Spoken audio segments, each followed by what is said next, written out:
তো গাইস, তোমরা দেখতে পাচ্ছ আমার হাতে কত সুন্দর একটা বাংলাদেশের পতাকাওয়ালা শিল্ড রয়েছে। তো তোমরাও এটা তোমাদের সার্ভাইভালে বানাতে পারো, দেখতে কিন্তু অনেক কুল লাগছে। তো এটা বানানো আজকে আমি তোমাদেরকে শিখিয়ে দেব। তোমরা ভিডিওটা সম্পূর্ণ দেখতে থাকো, একটু কেউ স্কিপ করবা না। তো তোমাদেরকে এই শিল্ড বানানোর জন্য প্রথমে লাগবে হচ্ছে এরকম একটা লুম। তারপর এখানে আমরা একটা চাপ দেব। এরপর লাগবে তোমাদের ব্যানারটা এখানে বসিয়ে দেওয়ার পর তোমাদেরকে দিতে হবে রেড ডাই।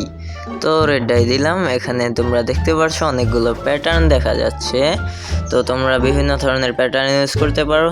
আমরা যেহেতু বানাবো বাংলাদেশের পতাকা, তাই এখানে বাংলাদেশের পতাকার প্যাটার্ন সিলেক্ট করে নিলাম। এরপর এখানে একটা ট্যাপ দিলেই তোমরা বাংলাদেশের ব্যানারটা পেয়ে যাবা। তো বাংলাদেশের ব্যানার আমরা পেয়ে গেছি।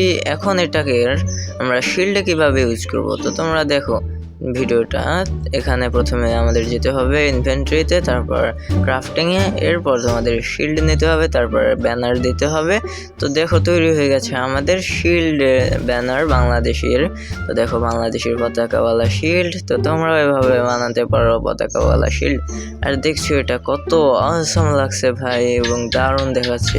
ভিডিওটা তাড়াতাড়ি শেয়ার করে দাও, সবাই যেন বানাতে পারে এটা। তো এরকম আরো অনেক শিল্ড বানাতে পারবে এবং মাইনক্রাফটে অনেক মজাদার করে তুলবে। তো তোমরা এই ব্যানার দিয়ে শুধু শিল্ড বানাতে পারো না, তোমরা এটা দিয়ে ঘরও বানাতে পারো, ঘরকে ডেকোরেশন করতে পারো। আর এটা দেখতে অসাধারণ।